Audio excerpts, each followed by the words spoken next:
أعوذ بالله من الشيطان الرجيم بسم الله الرحمن الرحيم الحمد لله الذي لا يبلغ منهته القائلون ولا يحصينا ما أولاده ولا يؤدي حقه المجتهدون فترى الخلائق بقدرته نشرا إلى رحمته الصلاة والسلام على أشرف الأنبياء والمرسلين خاتم النبيين رحمة للعالمين أبي القاسم محمد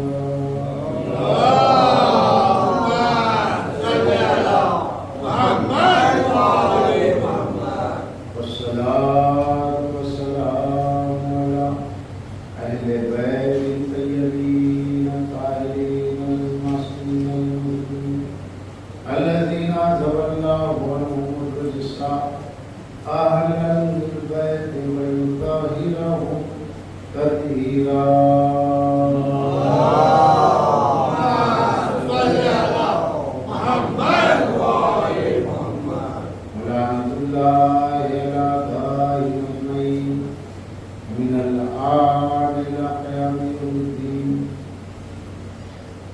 قال الله تعالى في القرآن بسم الله الرحمن الرحيم قل لا أسألكم عليه أجرا إلا المودة في القربى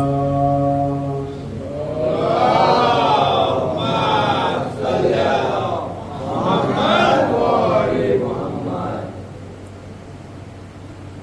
عزیزان کرام، مسلسل ہماری گفتگو آیت مقدس کے ذیل میں ہے اور ظاہر سی بات ہے کہ آیت مودت کا عملی ترجمہ تو یہ خود مجلس حسین ہے، کیونکہ اللہ مودت چاہتا ہے اور مودت کا مظاہرہ یا بلا ہے یا راجہ ہے یا جشن ہے یا مجلس ہے، کسی کے جس کو آپ چاہتے ہو ان کے غم میں غم منائے، ان کے خوشی میں خوشی.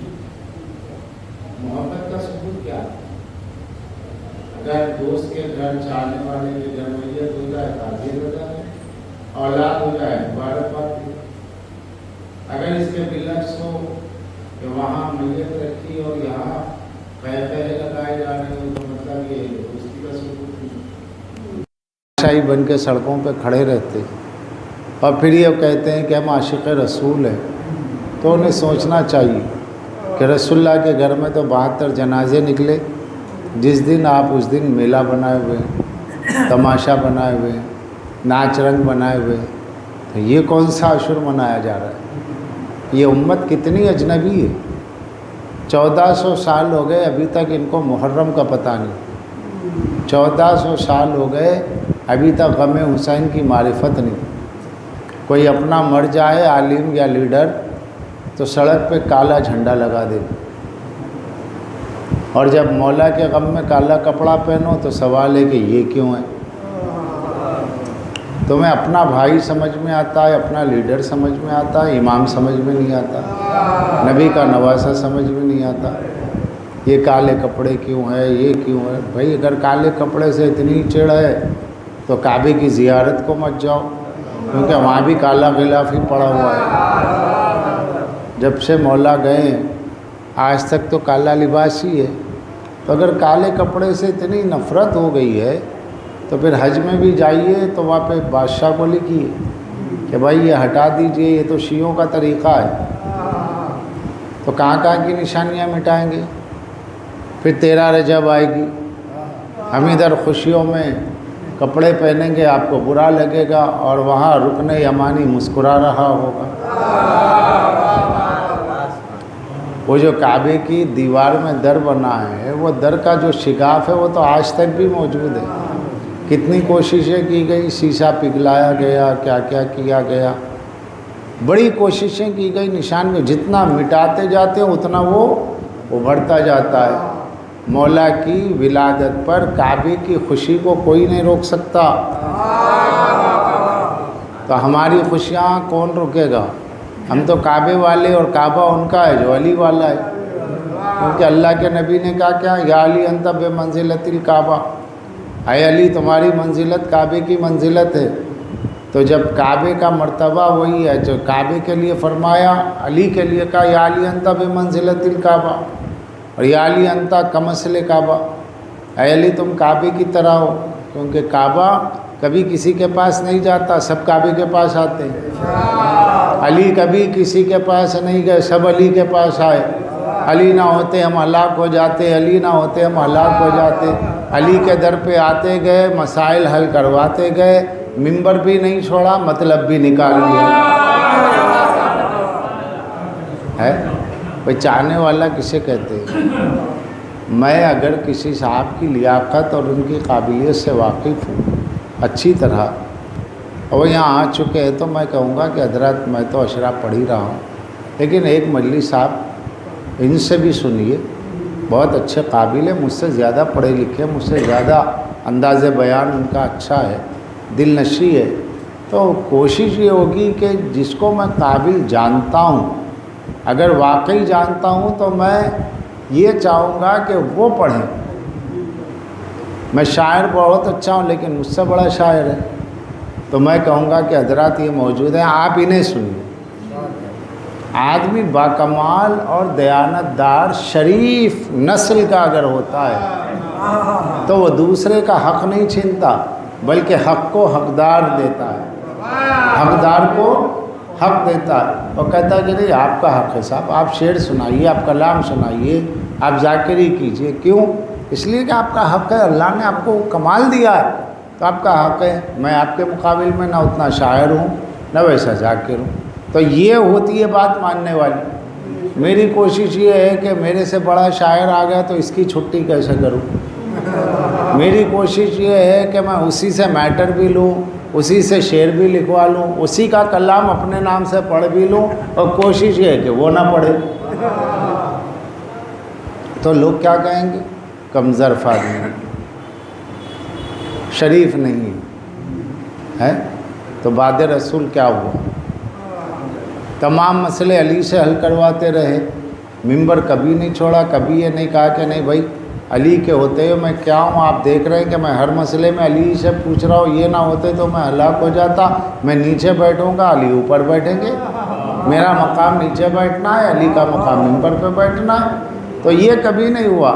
یہ تو کہا گیا علی نہ ہوتے تو میں ہلاک ہو جاتا، مگر علی کا حق منبر چھین کے کہا گیا، دے کے نہیں کہا گیا۔ اگر دے کے کہا جاتا دیانت دار کہا جاتا، اور لے کے کہہ رہا ہے تو اداکار کہہ رہا ہے۔ صلوات پڑھ دے محمد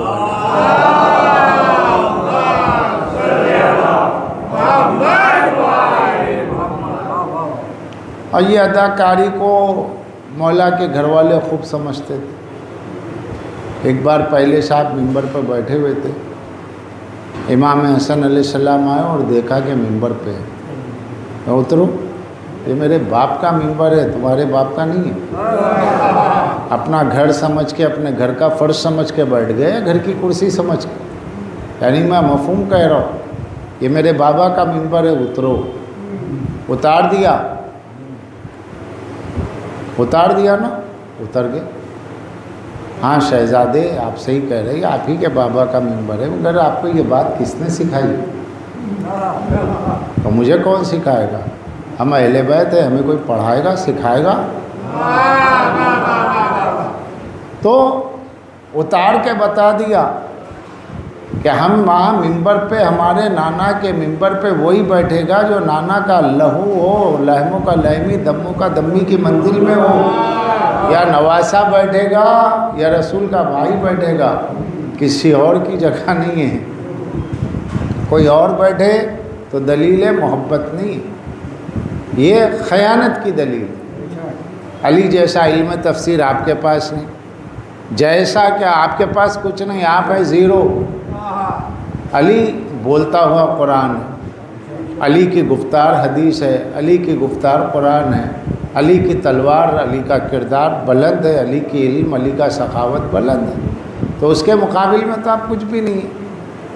علی نے راہ خدا میں انگوٹھی دی، اللہ نے آیت بھیج دی، آپ نے 40 دن تک انگوٹھیاں رکھی جیب میں دیتے گئے، اور ایک مفت کے فقیر کو بلا کر کے کہا کہ تو آگے مانگ۔ 40 دن دینے کے بعد ایک بھی آیت نہیں اتری، کیونکہ وہ اخلاص میں دیا گیا تھا، یہ دیکھ کر کے بناوٹی دیا گیا۔ اللہ نیت کے مطابق آیت کو نازل کرتا ہے، لوگ دیکھ رہے ہیں دینے والا دے رہا ہے، آیت کیوں نہیں آئی؟ اور پہلی بات تو علی نے جو کچھ کیا وہ حکم خدا سے نہیں کیا، اللہ نے نہیں کہا علی حالت رکوع میں انگشتری دو، علی نے دیا اللہ کی محبت میں دیا۔ امت وہ ہے جو حکم آئے تو عمل کرے، علی وہ ہے جو عمل کرے تو آیت آ جائے۔ صلوات پڑھ دیں محمد والے۔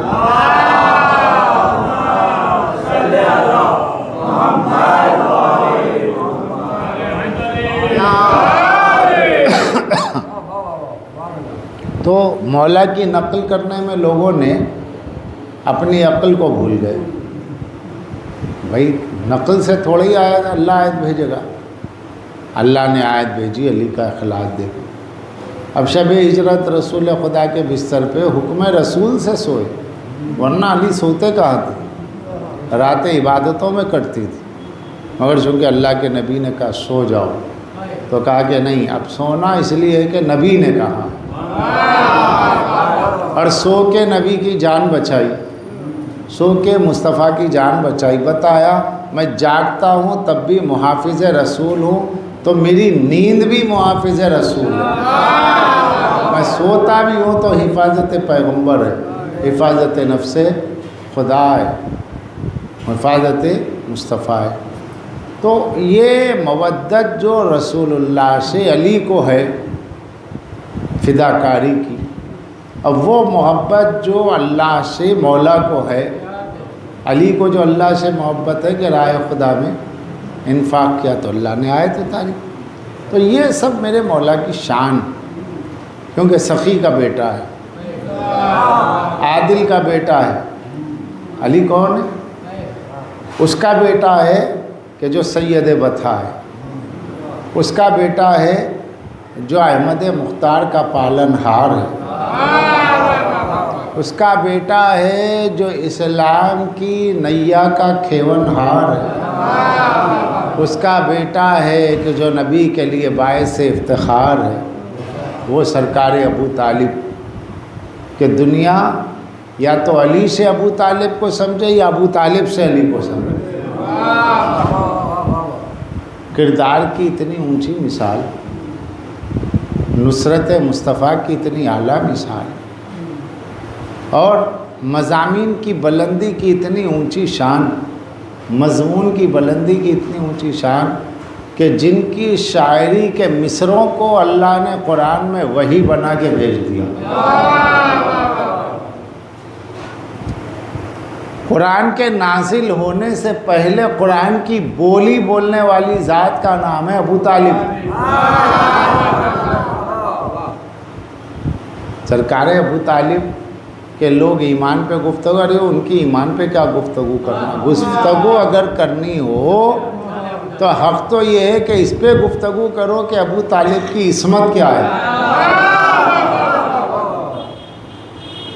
حق تو یہ تھا کہ ابو طالب کے عصمت پر گفتگو ہوتی، جائے کہ ان کے ایمان پر، ان کا ایمان، ان کے ایمان سے آپ کا کیا تعلق ہے؟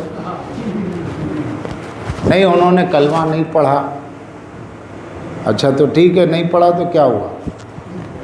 کلمہ نہ پڑھنے سے کیا ہوتا ہے؟ اچھا یہ بتاؤ کلمہ پڑھنے سے کیا ثابت ہوتا ہے؟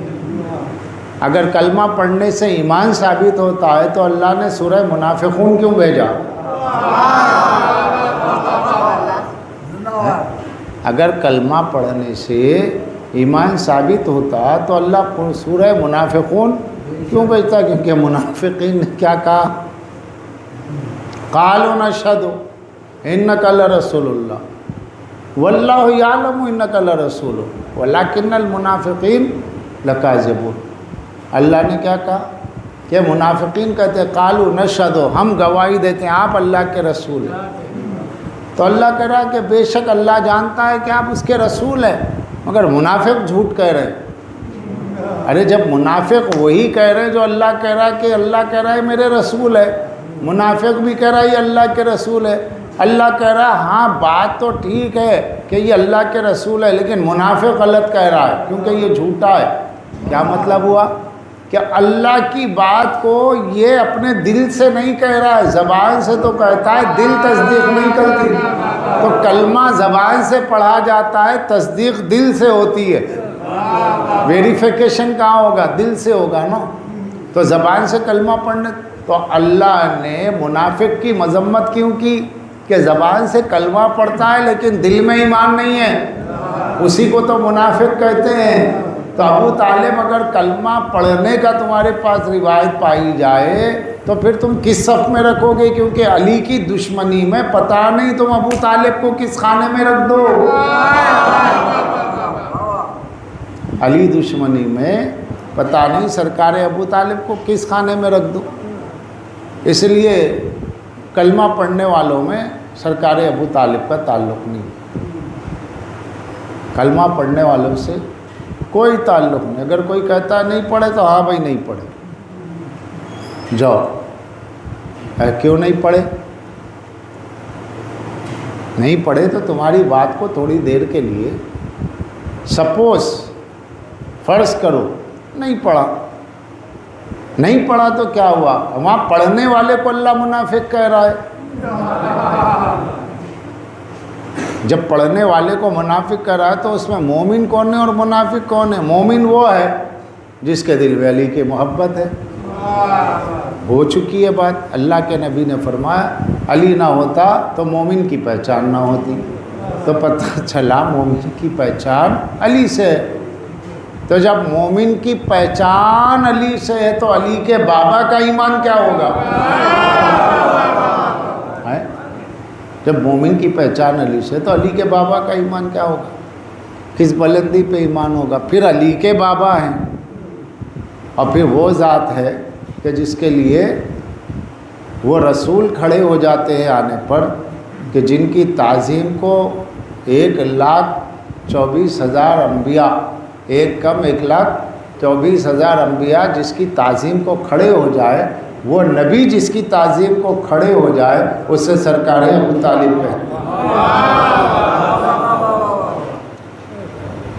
باپ کے درجے میں، رسول پاک کے بابا کے درجے میں، جن کے آنے پہ نبی اپنے ہاتھوں سے فرش بچھا، جن کے آنے پہ رسول اللہ اپنے ہاتھ سے جو ہے صفائی کرے کہ آئے بیٹھیں، کون ذات ان کے ایمان پہ گفتگو کرنا؟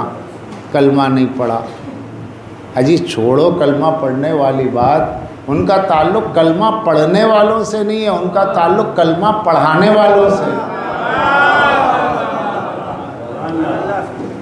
علی کلمہ پڑھانے والے ہیں، نبی کلمہ پڑھانے والے ہیں، تو ان دونوں کی پرورش جس کی گود میں ہوئی وہ کلمہ پڑھنے والوں میں نہیں ہے، کلمہ پڑھانے والوں میں۔ سرکار ابو طالب کا مقام کلمہ پڑھانے والوں میں، ورنہ ایمانداری کی بات ہے کہ گفتگو ہوتی تو سرکار ابو طالب کے معصوم ہونے پر ہوتی کہ معصوم ہے یا نہیں، تب سمجھ میں آتی کہ بات حق شناسی۔ کیوں کہ قرآن میں اللہ نے معصوم کے فعل کو اپنا فعل کہا، غیر معصوم کے فعل کو نہیں کہا۔ اللہ نے رسول اللہ سے کہا وَمَا رَمَيْتَ إِذْ رَمَيْتَ وَلَكِنَّ اللَّهَ رَمَى، میرے نبی کنکریاں تم نے نہیں پھینکی، ہم نے پھینکی۔ شب ہجرت جب جا رہے تھے، کفار سامنے کھڑے ہوئے تھے، حضور نے ایک مٹھی خاک لی اور پھونک کے پھینک دی، تو اللہ نے کیا کہا؟ وہ کنکری آپ نے نہیں پھینکی، ہم نے پھینکی، آپ کا فعل ہمارا فعل ہے۔ نبی کے فعل کو اللہ نے اپنا فعل کہا، غیر نبی کے فعل کو اللہ اپنا فعل نہیں کہتا، اپنا عمل نہیں کہتا۔ جیسے اللہ نے قرآن میں حضرت موسیٰ کا ذکر کیا، حضرت موسیٰ کو دودھ پلانے والی ماں کا ذکر ہے، تو اللہ نے کیا کہا؟ وَأَوْحَىٰ إِلَىٰ أُمِّ مُوسَىٰ أَنْ أَرْضِعِيهِ، کہ اللہ نے موسیٰ کی ماں پہ الہام کیا کہ وہ اپنے بیٹے کو دودھ پلائے۔ اب آپ دیکھیں کہ اللہ یہ بھی تو کہہ سکتا تھا کہ میں نے اپنے موسیٰ کو دودھ پلایا، تو بات وہی ہوتی کہ ذریعہ ماں بنے گی۔ بھئی میری پرورش، آپ کی پرورش کون کر رہا؟ اللہ کر رہا ہے۔ بچوں کی پرورش بھی اللہ کر رہا ہے۔ ماں باپ کی طرف مجازن نسبت دیتے ہیں، حقیقی پالنہار تو وہی ہے نا۔ تو اگر اللہ چاہتا تو یہ کہتا کہ موسیٰ کی میں نے پرورش کی، موسیٰ کو دودھ ہم نے پلایا، نہیں، اللہ کہتا ہے موسیٰ کو اس کی ماں نے دودھ پلایا، اس لیے تاکہ لوگ خدا کو کوئی فیمیل میں نہ رکھے، کیونکہ بھٹکے ہوئے لوگ ہوتے، بھٹکے ہوئے ذہن ہوتے۔ تو اللہ نے کیا کہا؟ میں نے موسیٰ کی ماں پہ الہام کیا کہ وہ موسیٰ کو دودھ پلائے۔ بات ختم ہو گئی، کیونکہ موسیٰ کی ماں معصومہ نہیں ہے، اس لیے اللہ نے ان کے فعل کو اپنا فعل نہیں کہا۔ مگر سرکار ابو طالب کے لیے فرمایا الم یجد کا یتیمن فآویٰ، اے میرے نبی کیا میں نے آپ کی پرورش نہیں کی؟ پرورش کرنے والے ابو طالب ہے، مگر اللہ کہہ رہا ہے میں نے پرورش کی۔ وہ ابو طالب کے ہاتھ کی حرکت نہیں ہے، وہ میرا عمل ہے۔ ابو طالب نے لقمے نہیں کھلائے، میں نے کھلائے۔ ابو طالب نے کاندھوں پہ نہیں اٹھایا، میرے ہی حکم سے اٹھایا۔ یعنی سرکار ابو طالب کے عمل کو اللہ اپنا عمل کہہ رہا ہے۔ تو ابو طالب کو کافر کہنے والے قرآن کی آیت کی روشنی میں غور کرے، مقام ابو طالب کیا ہے کہ جس کے عمل کو اللہ اپنا عمل کہہ دے۔ اب اس کے ایمان میں شک کرنے کا مطلب یہ ہے کہ تم نے قرآن پڑھا ہی نہیں، اور اگر پڑھا ہے تو بالکل غور نہیں کیا، کیونکہ جب کوئی سرکار ابو طالب کی شان میں گستاخی کرتا ہے تو اللہ اس سے قرآن کے سمجھنے کی عقل لے لیتا ہے، سمجھ واپس لے لیتا ہے، ورنہ مقام سرکار ابو طالب اس ذات کا نام۔ امت وہ ہے جو رسول اللہ کے اعلان نبوت کے بعد نبی مانے، وہ امتی ہے۔ حضور نے کہا میں تمہارا نبی ہوں، اللہ کا بھیجا ہوا رسول ہوں، تو جو اس کے بعد جو مانے وہ امتی ہے۔ سرکار ابو طالب کون ہے؟ اعلان نبوت سے پہلے جو بولے کہ یہ میرا بھتیجا موسیٰ کی طرح نبی ہے، رسول ہے۔ ابھی سرکار نے نہیں کہا کہ میں نبی ہوں، ذوالشرہ نہیں ہے، مگر سرکار ابو طالب نے کہا یہ میرے بھتیجے کا بڑا مقام ہے، اور سرکار ابو طالب کے اشعار گواہ ہیں۔ دارالعلوم دیوبند سے ان کی شاعری چھپی ہے، حضرت ابو طالب کی شاعری کا ترجمہ دیوبند سے چھپا ہے، اب بھی چھپ رہا ہے۔ اندھے ہیں، پڑھتے نہیں، دیکھیے کیا لکھا اس میں۔ بریلویوں کے اعلیٰ حضرت جانتے ہیں آپ؟ بریلویوں کے اعلیٰ حضرت احمد رضا خان بریلوی، امام اہل سنت، ان کا ترجمہ قرآن ہے اور سورہ قصص ہے۔ اس کے حاشیے پر حاشیہ نمبر غالباً 154 ہے۔ احمد یار خان نعیمی نے حاشیہ لکھا، ان کے شاگرد۔ اس میں سرکار ابو طالب کا شعر قرآن کے حاشیے پہ ابھی بھی چھپ رہا ہے۔ سرکار ابو طالب نے رسول اللہ کے بارے میں جو کہا وہ شعر قرآن کے حاشیے پہ ابھی بھی چھپا ہوا ہے، مارکیٹ میں اویلیبل ہے، پڑھیے کیا کہہ رہے سرکار ابو طالب۔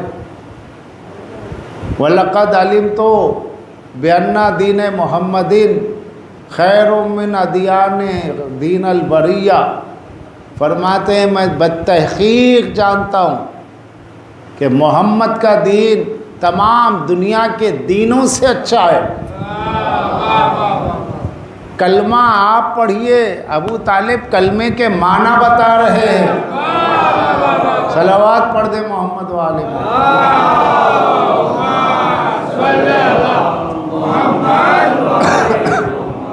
کلمہ پڑھنا کیا ہوتا ہے؟ خیر من ادیان البریت دین، تمام روئے زمین کے دینوں میں سب سے بہتر دین میرے بھتیجے کا ہے، میرے بھتیجے کا ہے۔ اب یہ قرآن کے حاشیے پہ آپ لکھ رہے ہیں، جو قرآن کے حاشیے پر تصدیق پائی جا رہی ہے کہ سرکار ابو طالب کہہ رہے محمد کے دین سے اچھا تو دین ہے ہی نہیں، نام حبیب آ جائے تو صلوات واجب ہو جاتی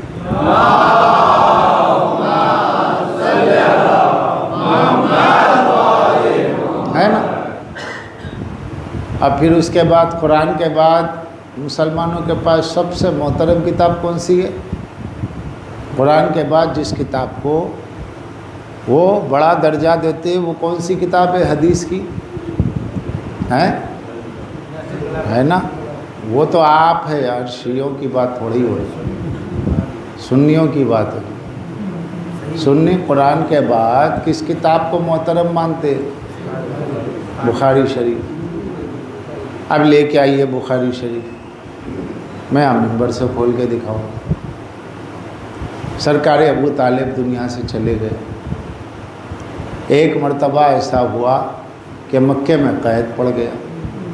لوگوں نے آ کے کہا یا رسول اللہ جانور بھوک سے مر رہے ہیں، بچے بھوک سے مر رہے ہیں، اللہ کے نبی دعا کیجئے بارش ہو جائے۔ رسول اللہ نے منبر سے کھڑے ہوئے دعا نہیں ایسے اشارہ کیا، بادل اپنی جگہ سے ہٹ گئے۔ اتنا برسا کہ پھر لوگ بھاگتے ہوئے آئے، یا رسول اللہ مکہ جل تھل ہو گیا، ایسا نہ ہو کہ جانور ڈوب کے مر جائیں، دعا کیجئے رک جائیں۔ حضور نے اشارہ کیا، بادل ہٹ گئے اور لوگوں نے گریہ کیا، روئے خوشی سے کہ مکے کا قید دور ہو گیا۔ تو سرکار دو عالم کی آنکھ میں آنسو آ گئے، حضور نے آنسو پوچھے۔ لوگوں نے کہا یا رسول اللہ آپ کیوں رو رہے؟ کہا میرے چچا ابو طالب یاد آ گئے۔ کیوں؟ تو بولے انہوں نے مکے کے قحط میں میرے وسیلے سے دعا کی تھی، بارش ہوئی تو انہوں نے میرے لیے شعر کہا، کیا کہنے اس روشن چہرے والے کے کہ جو بیواؤں کا سہارا ہے اور یتیموں کی پناہ گاہ، یتیموں کا مددگار ہے۔ وَبْيُزَّا يَسْتَسْقَى الْغَمَامَ بِوَجْهِ شِمَالُ الْيَتَامَى وَعِصْمَةٌ لِلْأَرَامِلِ۔ یہ شعر جب سرکار ابو طالب کا ہے، جسے رسول اللہ نے منبر سے سنایا اور اس کے بعد رونے لگے اپنے چچا کی یاد میں، کوئی تو اٹھ کے کہتا یا رسول اللہ معاذ اللہ وہ تو کفر پہ مرے تھے، اب ان کے لیے رو کے کیا فائدہ؟ ایک صحابی بھی نہیں بولا۔ پتہ چلا یہ عقیدہ سرکار ابو طالب کے کفر کا دور صحابہ کے بہت بعد کا ہے، ورنہ رسول اللہ گریہ بھی کر رہے، چچا کا شعر بھی سنا رہے۔ کون سا شعر؟ جو رسول اللہ کی شان میں ہے، رسول اللہ کی نعت کا شعر ہے، رسول اللہ کی نعت میں کہا ہوا شعر ہے۔ تو پتہ چلا سب سے پہلے نعت کہنے والے ہی ابو طالب ہے۔ آج ہر نعت خواں عاشق رسول ہے، جو رسول کی نعت پڑھا عاشق رسول۔ اویس قادری پاکستان، ارے بھائی عاشق رسول ہے، اللہ اللہ کیا نعتیں پڑھنے والا عاشق رسول ہے، اور جس نے پوری امت کو نعت کہنے کا سلیقہ دیا اس کا نام ابو طالب ہے۔ تو پہلے عاشق رسول اور پہلے نعت خواں اور پہلے نعتیہ شاعری کرنے والا اور اس کی بنیاد رکھنے والی ذات کو ابو طالب کہتے ہیں۔ بڑی عجیب ہے یہ امت۔ امتی اگر عاشق رسول نعت کہہ دے پڑھ دے جنت، اور جس نے نعت کہنا سکھایا اس کے معاملے میں یہ عقیدہ کیوں ہے بھائی؟ اچھا چلیے، تو رسول اللہ کے اپنے چچا کی شفاعت نہیں کریں گے، اگر کچھ کمی ہو معاذ اللہ نہیں کریں گے۔ آپ تو کہتے ہیں کہ اگر کوئی بچہ قرآن حفظ کر لے، نابینا ہے، نہ ٹیکنیشین ہے، نہ پڑھائی ہے، نہ ایجوکیشن ہے، کرے کیا؟ حافظ بنا دیا۔ ٹھیک ہے، اچھا کیا، قرآن حفظ ہوا۔ اچھا اس کا فائدہ کیا ہے؟ فائدہ یہ ہے کہ اگر کوئی حفظ قرآن کرے، قرآن کو یاد کر لے اور قرآن سنائے، تو قیامت کے دن وہ اپنے 7 مستحق جہنم افراد، اپنے خاندان کے جو جہنم جن پہ لازم ہو گئی نا، وہ ان کی شفاعت کرے گا۔ نہیں سمجھے؟ جو قرآن یاد کر لے، اگر وہ قیامت میں شفاعت کرے تو اپنے خاندان کے ایسے 7 افراد کو جنت میں لے جائے گا جس پہ جہنم واجب ہو گئی۔ آپ کا اندھا بچہ قرآن کا حافظ ہو کے شرابی باپ کو، جواری چچا کو، سود خور کو جنت میں لے جا سکتا ہے، اور جس پہ قرآن نازل ہوا وہ اپنے چچا کو جنت میں نہ لے جائے۔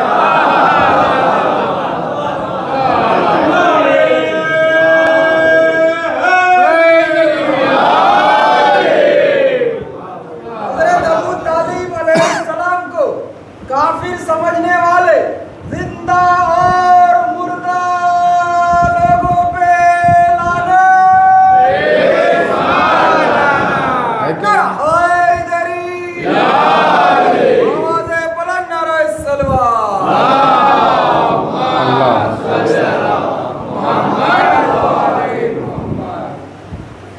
تو بھائی حافظ قرآن کے بڑے فضائل، رمضان کی پوری رات میں قرآن سنا دیا اور خاندان کے 7 مستحق جہنم کو جنت لے گیا۔ اور جن پہ قرآن نازل ہوا ان کا کیا حال ہے؟ نہیں جی، وہ چچا کو نہیں لے آ سکتے۔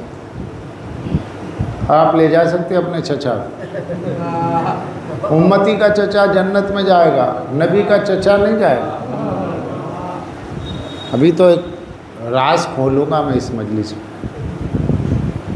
سرکار ابو طالب تو بہت دور کی بات ہے، بہت دور کی بات ہے۔ یہ وہ لوگ ہیں جو نبی کے ماں باپ کو بھی جہنمی مانتے ہیں۔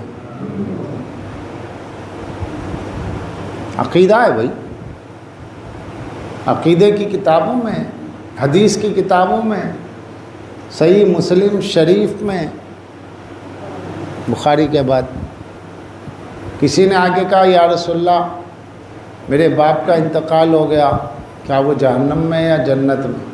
تو کہا جہنم میں، کیونکہ دین پہ نہیں مرا، جہنم میں۔ اس کا چہرہ لٹک گیا، اٹھ کے جانے لگا۔ رسول اللہ نے کہا ادھر آ، کہا تیرا اور میرا دونوں کا باپ جہنم میں،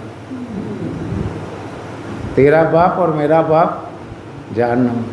اب اس کا جو ٹرانسلیٹر ہے وحید الزماں، وہ لکھتا ہے اس حدیث کے نیچے، ہاں رسول اللہ کے والدین کفر پہ مرے، معاذ اللہ معاذ اللہ، خدا لعنت کرے، کہ رسول اللہ کے والدین کفر پہ مرے۔ کوئی کتنا ہی قریبی رشتہ دار ہو، جب کافر مرے گا تو جہنم ہے۔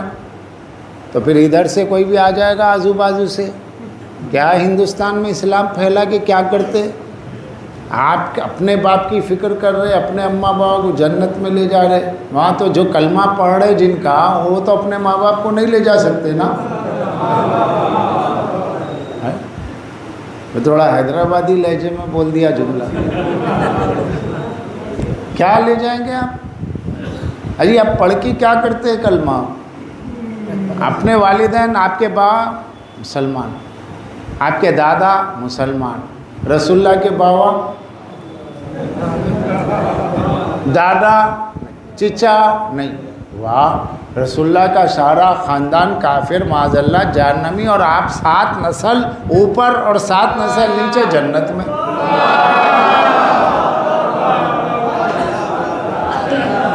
اب سوچو، عقل نام کی چیز نہیں ہے،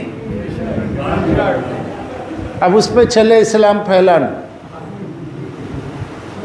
اب وہ تو کسی کو سوجا نہیں، ورنہ کوئی ذاکر نائک جیسے لوگوں سے اسٹیج پہ پوچھ لیتا، ارے صاحب آپ اتنوں کو مسلمان بنا رہے، تو رسول خدا کے جو والد تھے ان کے بارے میں آپ کیا بولتے؟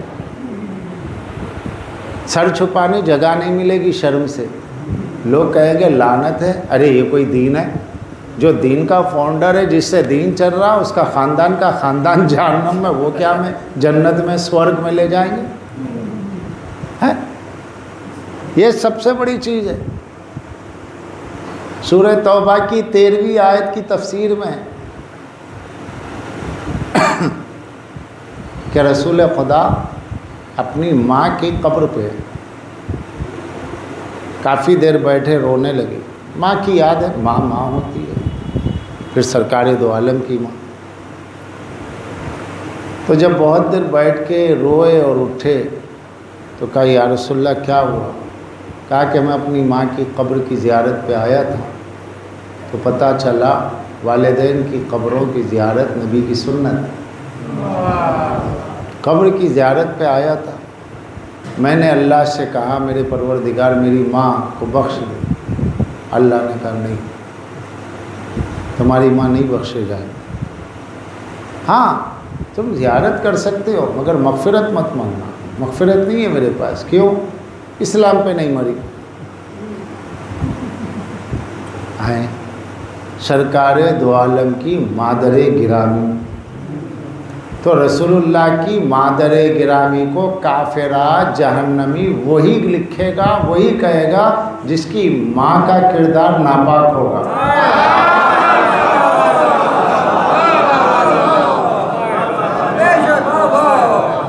جس کی ماں کا کردار محفوظ نہ ہو، پاک نہ ہو، ناپاک ہو، رسول اللہ کے والدین کو کافر کہے گا۔ تب یہاں پہ مجھے کہنا پڑتا ہے حیدرآبادی انداز میں کہ جو باپ کو باپ نہ سمجھے وہ چچا کو چچا کیا سمجھے، جو باپ کو باپ نہ کہے پڑوسی کو چچا کب کہے گا۔ علی کا دور کا مسئلہ، ابو طالب تو سمجھو پڑوسی ہے، پہلے نبی باپ ہیں روحانی، ان کے بارے میں تو ان کی عظمت کا تو خیال کرو۔ تو جنہیں رسول کے ماں باپ سمجھ میں نہ آئے انہیں علی کے بابا کیا سمجھ میں آئیں گے۔ جسے دیکھیے بس ابو طالب جسے دیکھیے کافر کافر کافر کافر، علی کے بابا کے پیچھے پڑ گئے صدیوں سے۔ نہیں انہوں نے کلمہ نہیں پڑھا، انہوں نے کلمہ نہیں پڑھا، کافر ہیں، روایت ہے، جہنمی ہے، یہ ہے وہ ہے، سب ہے، پتہ نہیں کیا کیا کہتے ہیں۔ یعنی کھلے طور پہ سرکار ابو طالب پہ تبرہ کر رہے ہیں، یہی تبرہ اور کیا۔ سرکار ابو طالب کو کافر کہنا تبرہ ہے، انہیں خیال نہیں ہے کہ نہیں بھائی اس سے شیعوں کو تکلیف ہوگی، تو کیوں ہم خیال کریں کہ حضرت ابو طالب کو کافر نہ کہیں تاکہ کسی کی دل آزاری نہ ہو۔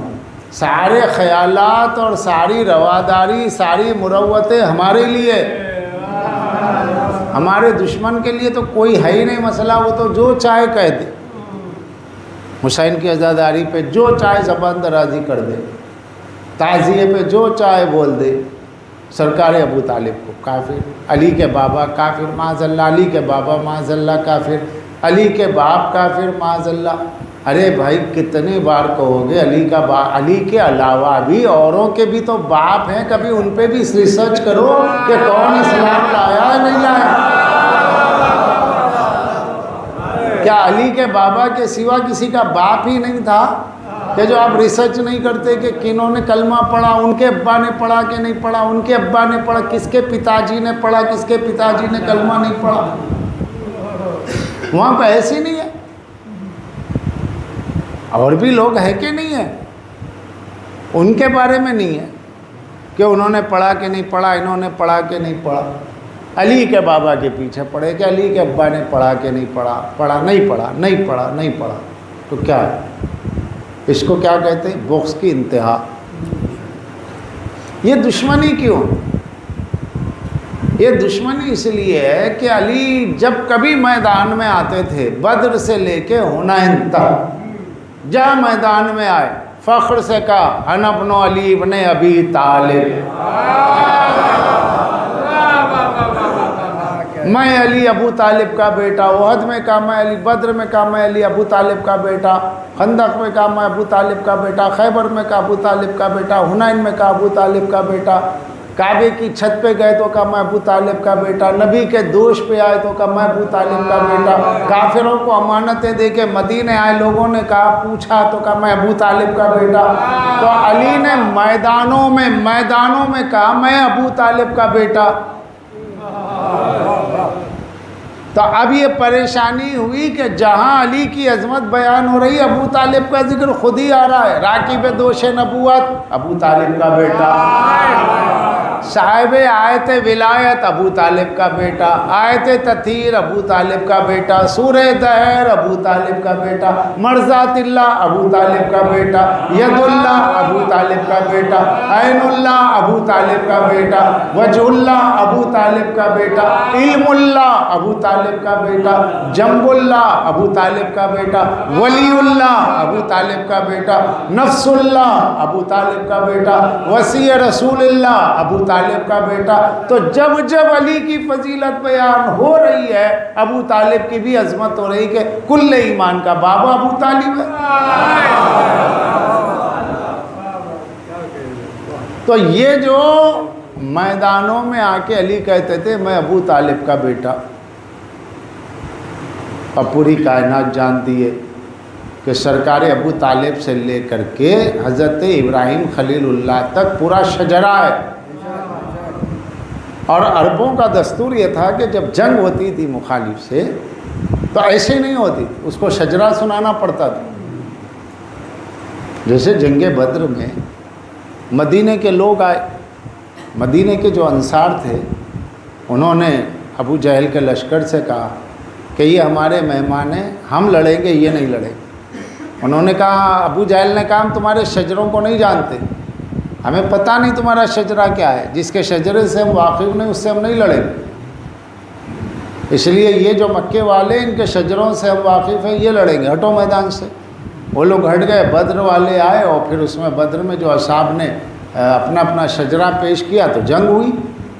تو یہ طریقہ تھا کہ جس کا شجرہ محفوظ نہیں ہوتا تھا اس سے لڑا نہیں جاتا تھا اور وہ میدان میں جا نہیں پاتا تھا.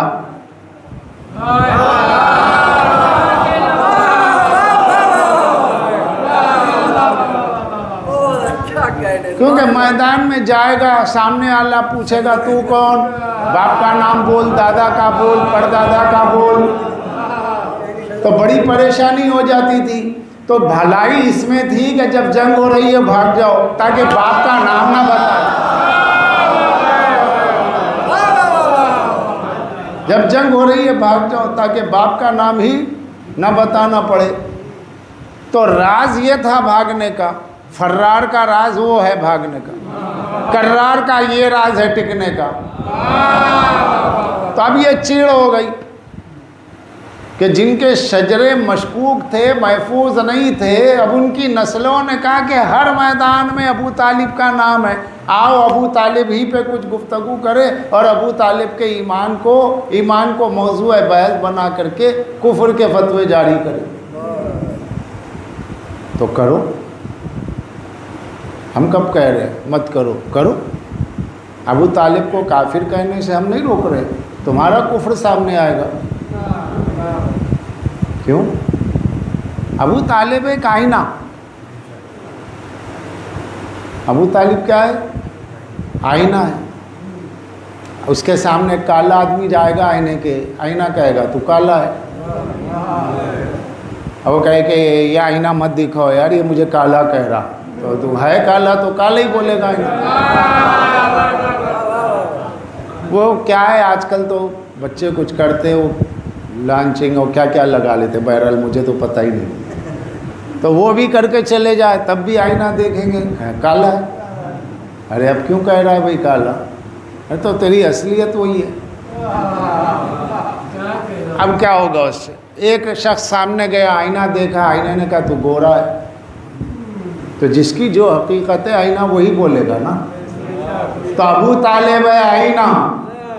یا مومن سامنے آتا ہے اپنے ایمان کو دیکھتا ہے، کافر سامنے آتا ہے اپنے کفر کو دیکھتا ہے. صلوات پڑھ دے محمد و آل محمد.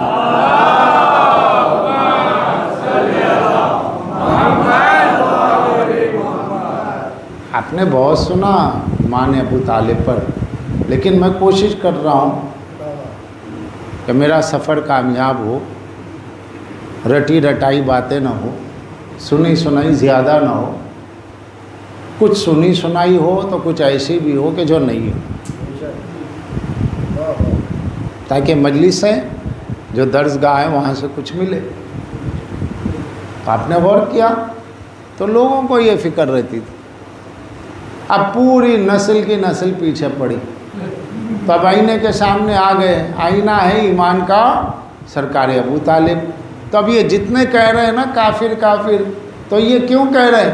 اس لیے کہ ابو طالب کے آئینہ ایمان میں ان کا ایمان ٹکتا ہی نہیں ہے، یہ کافر ہی ظاہر ہو جاتے ہیں. یہ کافر ہی ظاہر ہوتے ہیں. اس میں کیا قصور ہے؟ اور پھر ایک حدیث سناتا ہوں. سیاہ ستہ کی مشہور حدیث ہے کہ اگر کوئی شخص کسی شخص کو کافر کہے گا، اگر اس میں کفر موجود نہ ہو تو کہنے والا کافر ہو جائے.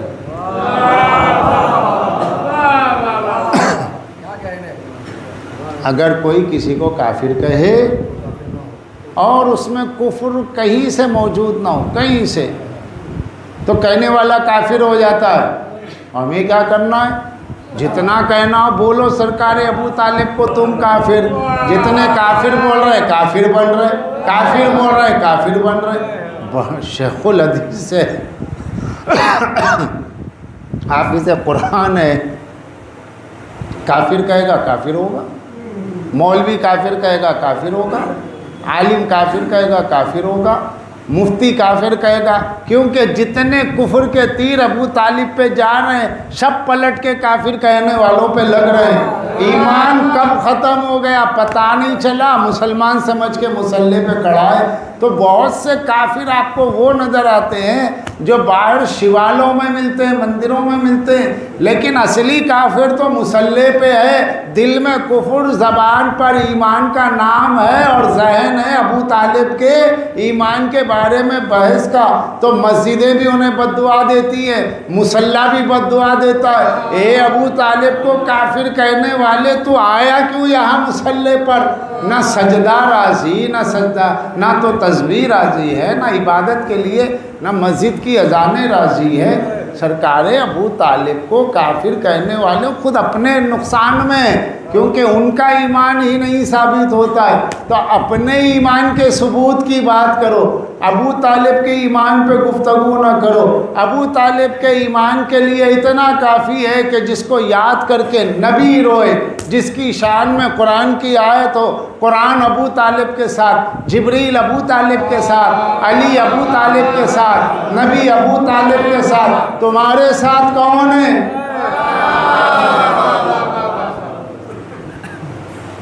شان سرکار ابو طالب بہت اونچی. اب ایک بہت اچھی بات ہوئی ہے، شاید وہ صاحب مر گئے ہیں، ہے نہیں ہے، علامہ سائم چشتی. صدیوں بعد ایک بڑا کام ہوا. سائم چشتی اہل سنت کے درگاہ والے آدمی ہیں، چشتی ہے. خواجہ معین الدین اجمیری علیہ رحمہ سے ان کا نسبتی تعلق ہے. بڑے عالم، مترجم ہے تفسیر قرآن. فخر الدین رازی کی تفسیر کا انہوں نے عربی سے اردو ٹرانسلیشن کی ہے.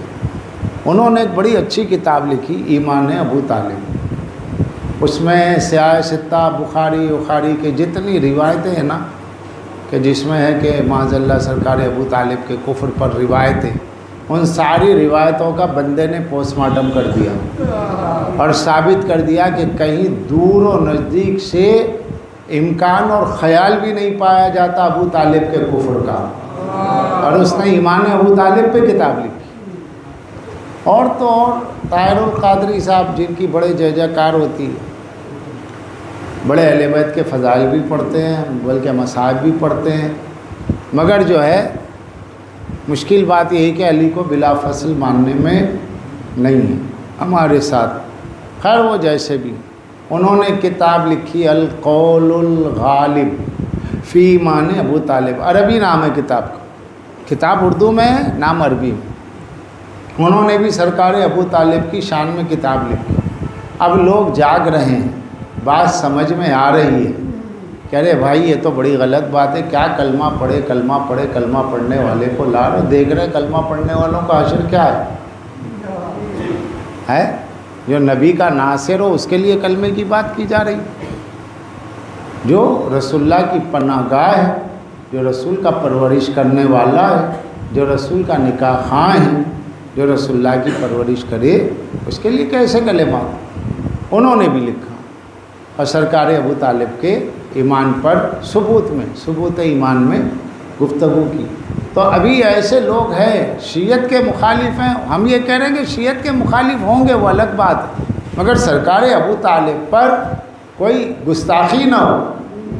تو جو ان کی شان کے خلاف لکھ رہا ہے وہ اپنی جہنم بنا رہا ہے، جو تائید میں لکھ رہا ہے اپنی جنت بنا رہا ہے۔ انشاءاللہ آج ایمان ابو طالب سمجھ میں آ گیا تو کل کل ایمان کی خلافت بھی سمجھ میں آ جائے گی۔ ایک اسٹیپ آگے بڑھے ہیں تو دوسرا بھی بڑھے گا قدم۔ لیکن لوگوں کو اپنی دکانوں کا مسئلہ رہتا ہے کہ بڑی ہماری فیکٹری چل رہی ہے، ہماری بڑی دکان ہے، وہاں جائیں گے تو کیا ہوگا، ہم پیچھے کی صف میں رہیں گے، یہاں تو ہم سب سے آگے ہیں۔ تو یہ جو مسئلہ بہت نازک ہوتا ہے قوم میں، جس کا اسٹیٹس بن جاتا ہے، ساری نام و نمود کی تو چکر ہوتی ہے۔ یہ گروپ جو بنتا ہے، یہ مختلف ازم جو بنتے ہیں، گروپ جو بنتے ہیں، اور اس میں جو لیڈری ہوتی ہے، اس میں جو آگے بڑھنے کا مسئلہ ہوتا ہے، آپ بڑے لیکھک ہیں، لکھاری ہیں، آپ اچھے مصنف ہیں، آتھر ہیں، تو یہ ساری چیزیں یہ ہوتی ہے کہ لیڈری کا جو مسئلہ آ جاتا ہے، انا ایگو، وہ آگے بڑھنے نہیں دیتے کہ بھئی 1 لاکھ آدمی مرید ہے، 5 لاکھ آدمی مرید ہے، کسی کا 1 کروڑ ہے۔ طاہر القادری جیسا آدمی، کروڑوں لوگ اس کے ماننے والے ہیں بھئی، جس نے پارلیمنٹ کا گھیراؤ کر لیا جس کے مریدوں نے، اور پارلیمنٹ پہ قبضہ کر لیا تھا پاکستان کی، تو کوئی چھوٹا آدمی نہیں ہے۔ اب وہ سیدھے شیعہ کیسے ہو جائے؟ تو جتنا بولنا ہے بولا، لیکن اس کے بعد جب شیعت کا اس پہ الزام آیا تو وہ شیعوں کے خلاف بھی بولنے لگا۔ اور جب شیعوں کے ہوتا یہی ہے، ہر دور میں ہوا ہے، کوئی نئی بات نہیں۔ جہاں مولا کی تعریف کی لوگوں نے کہا شیعہ۔ اب شیعہ بولنے کا مطلب یہ ہے کہ اب آپ شیعت کے خلاف بولیں، نہیں تو پھر آپ شیعہ۔ یہ ہوتا ہے، جیسا ہمارے پاس بھی جو ایک طبقہ ہے جو ذرا فضائل پڑھ دو ایک داغ لگا دے، سمجھ رہے ہیں؟ یہ ان کے پاس بھی، ان کے پاس ہے لفظ شیعہ۔ جو مقرر مولا کے فضائل، ارے یہ تو شیعہ ہے۔ جس نے علی کے فضائل میں کتاب لکھی، ارے یہ تو شیعہ ہے۔ تو وہاں سب نے بڑے بڑے علماء کو شیعہ کہہ دیا، حاکم نیشاپوری کو شیعہ کہہ دیا، بڑے بڑے علماء کو ان لوگوں نے کہہ دیا شیعہ تھے شیعہ۔ ارے بھائی فضائل پڑھ لکھنے کا مطلب شیعت توڑ ہی ہے، مگر ایسا ہوا۔ یہاں پہ بھی ہوتا ہے، اب یہ چند سالوں سے چل رہا ہے۔ تو بہرحال ضرورت اس بات کی ہے کہ آپسی انتشار کے بجائے ہم لوگ علی کی ولایت پر، حسین کی عزاداری پر متحد رہیں، کیونکہ اب دیکھیے کہ سرکار حر ابن ریائی کے راستے پر بہت پڑھے لکھے لوگ آ رہے ہیں، تو ہماری قوم کا تماشا نہ ہو، ہماری یونٹی رہے۔ اور کس بات کا اختلاف، کس چیز کا اختلاف ہے؟ 12 امام پہ کوئی اختلاف نہیں ہے۔ قبر میں جن کے بارے میں سوال ہے ان پہ تو اختلاف نہیں ہے نا، جن کے بارے میں قبر میں عقائد میں کوئی اختلاف تو نہیں ہے۔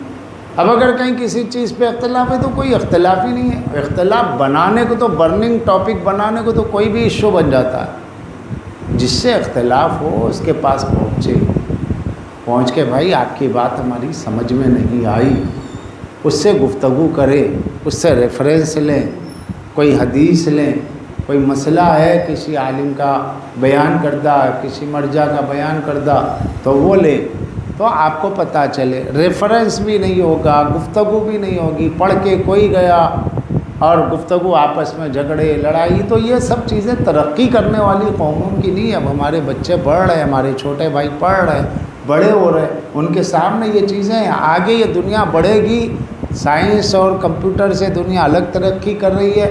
ابھی ہمارا مذہب تنزل کے شکار میں ہماری قوم ہے، اتنی آپس کی لڑائیاں، یہاں سے لے کر حیدرآباد سے لے کے لکھنؤ تک طبیعت زچ ہو جاتی ہے کہ بھائی اب یہ جو بچے جوان ہوئے ہیں ان کا کیا ہوگا، آگے جا کے یہ کنفیوز ہو جائیں گے، ڈر ہے کہ کہیں ایتھسٹ نہ ہو جائے اور یہ مجلس سے یہ مذہب صرف ایک ریچول بن کے نہ رہ جائے، ایک کسٹم بن کے نہ رہ جائے، کیونکہ ہماری مجلسوں کا مقصد یہ ہے ولایت علی پہنچے۔ جس چیز سے ہماری آئیڈینٹی ہے، جس کی وجہ سے ہم نسل در نسل قتل ہوتے چلے گئے، اس چیز میں اختلاف نہ ہو۔ علی اور ولی اللہ پہ اختلاف ہی نہیں ہونا چاہیے۔ عزاداری پہ اختلاف نہیں ہونا چاہیے. اور کیا ہے اختلاف؟ اگر کچھ لوگ اختلاف کرتے ہیں تو سمندر میں سے اگر چند قطرے نکل جائیں تو سمندر ان کے پیچھے نہیں پڑ جاتا، جانے دو.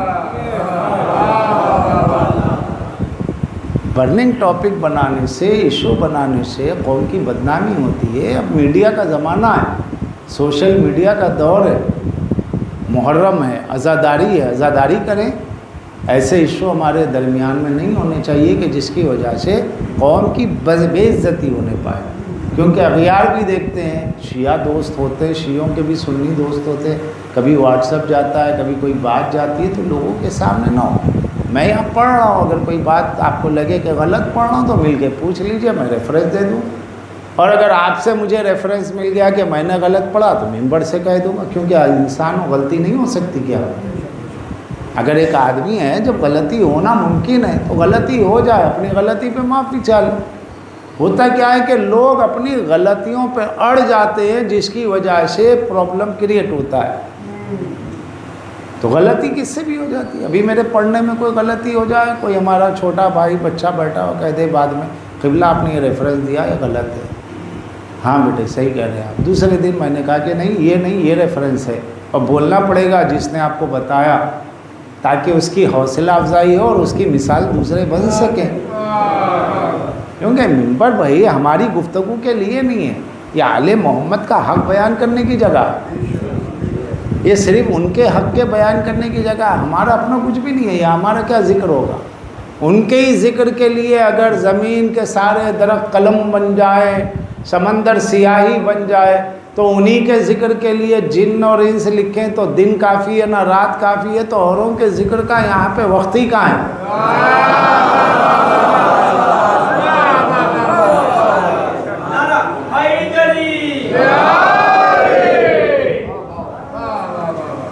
اب جو آل محمد کے خلاف اگر کسی نے کہا، غلطی سے کہا، اللہ اسے ہدایت دے. جان بوجھ کر کے آل محمد علیہ السلام کے خلاف کسی نے کہا ہے تو اللہ اس پہ لعنت کرے، چاہے وہ ہمارا باپ ہو، بھائی ہو، بیٹا ہو. اس میں کوئی بات، یہ مطلق چیز ہے. اور لعنت اسی پہ جاتی ہے جو گنہگار ہوتا ہے، لعنت اسی پہ جاتی ہے مجرم ہوتا ہے. نام نہ ادھر والے کے لینے کی ضرورت ہے نہ ادھر والے کے لینے کی ضرورت ہے. دشمنان اہل بیت پہ اللہ کی لعنت ہو، مطلب جو مستحق لعنت ہے پہنچے گی اور ضرور پہنچے گی. تو ہماری قوم جس جگہ پر جا رہی ہے، اب دنیا کہاں پہنچ گئی آپ خود دیکھیں. آج چندریان کیا ہے، چاند پہ پہنچ گئے، اور چاند کے قطب مرکز پہ پہنچ گیا. ہماری انڈیا کے پڑھے لکھے سائنسدان جو خیر سے مسلمان بھی نہیں ہیں، وہ پہنچ گئے چاند پر. اور ابھی تک ہماری قوم کے ملا اس پہ لڑ رہے ہیں کہ چاند پہلا ہوا کہ نہیں ہوا. یہ ہمارا حال. جابر ابن حیان ہماری قوم سے، جنہوں نے دنیا کو کیمیکل بیلنس دیا، وہ چھٹے امام کے شاگرد، ان سے بڑا کون سائنسداں ہے؟ ہماری صف میں وہ ہے.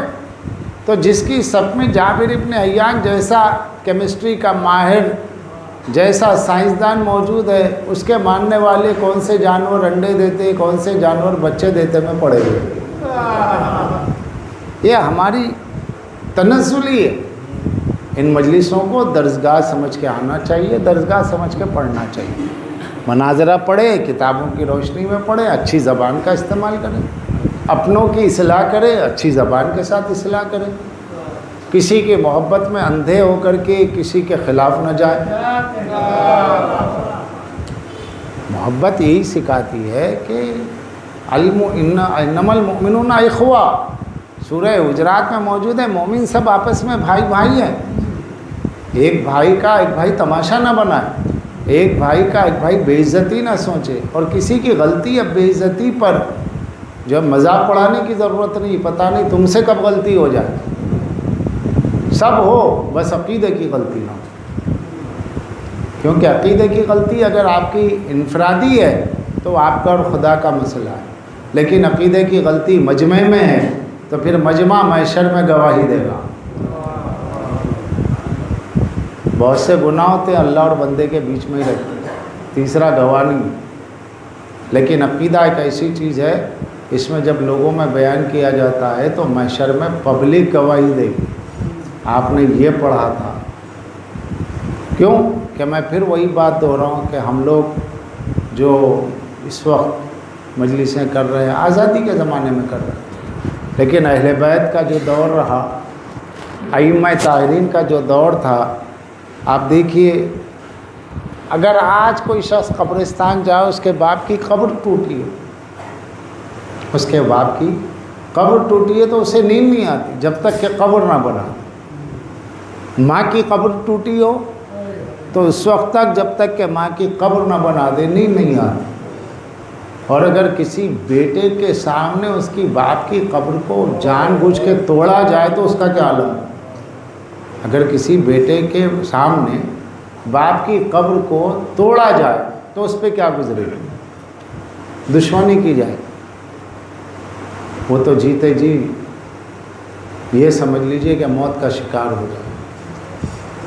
یہ مصائب اہل بیت پہ گزرے ہیں۔ کیا دل تھا، کیا صبر کی انتہا تھی کہ جو اہل بیت نے برداشت کیا۔ 10ویں امام کا دور، اللہ اکبر۔ اب میں آ گیا ہوں اس مضمون پہ، مجھے نہیں پڑھنا چاہیے، اگر میں پڑھوں تو حق یہ ہے کہ اس پہ میرا دم نکل جائے اور آپ سنیں تو آپ مر جائیں، مگر یہ ہوا دنیا میں، یہ مصیبت گزری کہ سید الشہداء کی قبر کو متوکل ملعون نے توڑوا دیا۔ اللہ اکبر۔ مجھے یاد ہے غالباً 91 یا 92 کی بات ہے، جب مولا حسین علیہ السلام کے روضے کا ایک حصہ گنبد کا منہدم ہوا تھا۔ صدام کا دور تھا تو پوری دنیا کے شیعہ سڑکوں پہ آ گئے۔ جب 10ویں امام کے سامنے امام حسین کی قبر کو توڑا گیا، باب الحوائج کی قبر کو توڑا گیا، وہاں کھیتوں کے پانی کے لیے نہر کو جاری کیا گیا تاکہ کوئی زائر حسین قبر پہ نہ جا سکے، کوئی زائر قبر پہ نہ جا سکے، کیونکہ متوکل نے قانون بنایا تھا کہ کوئی زیارت حسین نہ کرے تو قرآن دازی ہوگی، 2 آدمی جائیں، ایک کے بدلے میں ایک قتل ہو جائے۔ ایک جاتا تھا اور جس کا نام اٹھ گیا وہ چلا گیا، جس کا نہیں اٹھا وہ اس کے بدلے میں قتل ہوتا تھا۔ تو ایک ایسی مومنہ چلی کہ جس کا دنیا میں کوئی نہیں تھا۔ پولیس والوں نے روکا اور کہا کہاں جا رہی ہے اکیلے؟ تو کہا میں مولا کی زیارت کو۔ اچھا شیعہ ہے؟ جی۔ تو تجھے قانون نہیں معلوم ہے 2 آدمی جانا چاہیے؟ تو بولے میں کسے بھیجوں؟ میرا باپ میرا شوہر گیا تھا، میرا شوہر زیارت پہ گیا، میرا باپ قتل ہو گیا، پھر میرا بھائی میرا شوہر گئے تو میرا بھائی چلے گیا، شوہر قتل ہو گیا، اب بھائی اپنی طبعی موت گھر میں مر گیا، محرم آ گیا ہے، میں گھر پہ نہیں رہ سکتی، میرے آقا کے پاس جانا ہے۔ تو کہا کہ تیرے گھر کا ماجرا سن کے افسوس ہوا، لیکن ہم مجبور ہیں کیونکہ ہم متوکل کے سپاہی ہیں، اس کی نوکری کرتے ہیں، روٹی روزی وہیں سے بندھی ہے۔ ایک کام کر، تو دربار میں چل، تو اپنی بات رکھ دے، اگر چاہے تو متوکل تجھے جانے کی اجازت دے، ورنہ تو اپنے گھر واپس چلی جا۔ کہا اچھی بات۔ دربار میں گئی، متوکل نے پوچھا قانون تو یہ ہے، اس نے پوری تفصیل سنائی، اور جب تفصیل سنائی تو تفصیل سناتے سناتے اچانک ایک چھوٹے سے بچے کے رونے کی آواز آئی۔ متوکل نے کہا یہ کس کا بچہ رو رہا ہے؟ خاتون نے مومنہ نے کہا میرا بچہ ہے، دودھ پیتا بچہ ہے، بھائی میری ابا کے دامن میں۔ تو کہا تو کتنی جھوٹی ہے، تم لوگ رافضی ہو، جھوٹ کہتے ہو، تو نے ابھی کہا تیرا کوئی نہیں اور یہ بچہ تو ہے۔ تو کہا بچہ اگر اپنی غذا کھاتا تو میں کہتی کہ میرے ساتھ کوئی ہے، یہ تو میرے جسم سے غذا پاتا ہے، میرے جگر کا ٹکڑا ہے، ابھی یہ مجھ سے الگ کہاں ہیں؟ تو کہا کہ نہیں. اچھا یہ بتا تو اپنے بچے کو زیادہ چاہتی ہے یا حسین کے بچے اصغر کو؟ تو کہا کیسا سوال کر رہا؟ کہاں میرا بچہ، کہاں مولا حسین کا لال. تو کہا کہ میں بس اتنا پوچھ رہا ہوں کہ تو اپنے بچے کو زیادہ چاہتی ہے یا حسین کے علی اصغر کو؟ تو کوئی بھی ماں کیا جواب دے گی، چاہے آج کی ہو. کہا نہیں، آقا کا بچہ آقا کا بچہ ہے، میرا کیا بچہ ہے. تو کہا کہ ہم اس کا ثبوت دیکھنا چاہتے ہیں.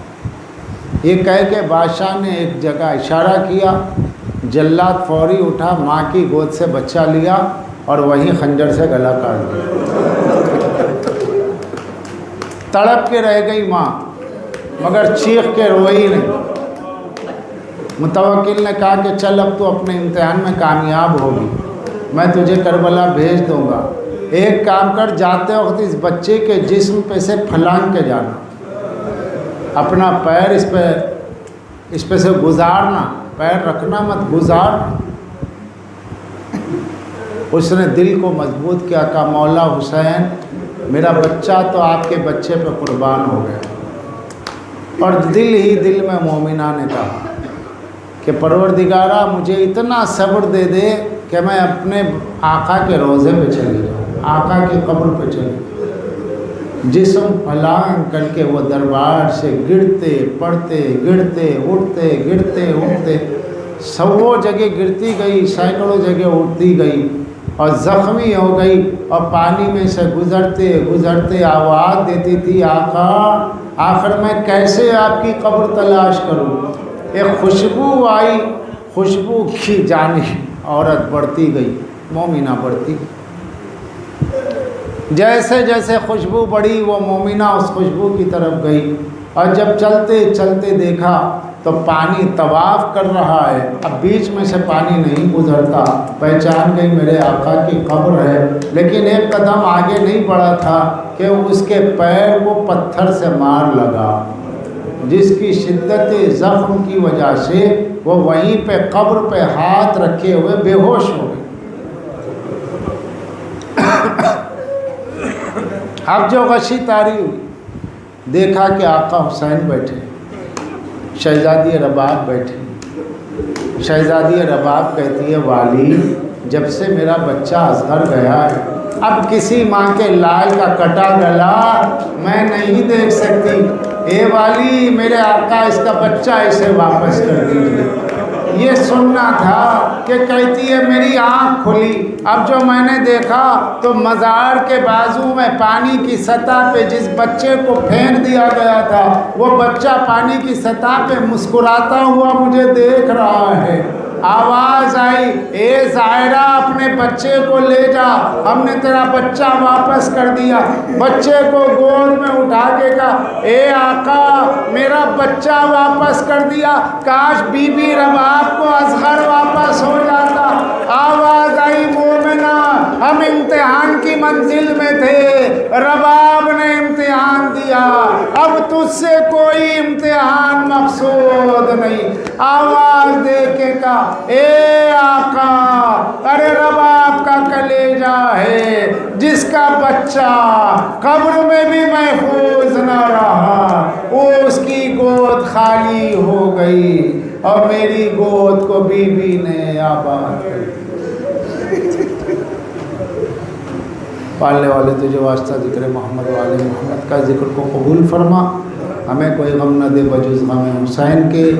تمام مومنین کو ولایت علی اور رضا حسین پہ متحد فرما، اور مولا و آقا امام زمانہ کی بیعت پر اور انہی کی اطاعت پر زندہ رکھ، اور انہی کی بیعت پر قیامت کے دن ہمیں مشہور فرما.